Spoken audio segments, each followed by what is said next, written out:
Durante o primeiro trimestre, os nenos e nenas de primeiro e segundo aprendemos como era o calendario que usaban os castrexos. En primeiro lugar, investigamos algo do calendario celta, que divide o ano en 8 períodos importantes: Samhain, Yul, Imbolc, Ostara, Beltane, Litan, Lugnasar e Mabon. Todos estes períodos representan os acontecementos máis importantes do ano en relación coas colleitas. En segundo lugar, aprendemos o mes do ano de teño do castrexo.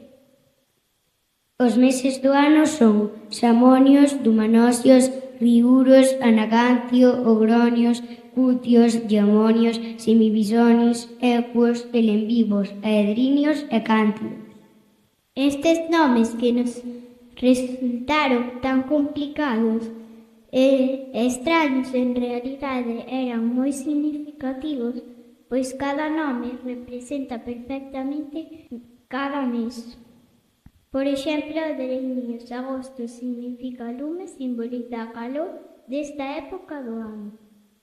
Por último, aprendemos as estacións do ano. Coñecemos as nosas 4 estacións e descubrimos que os castrexos tiñan só 2, un período de luz con máis horas de día e un período de escuridade con máis horas de noite.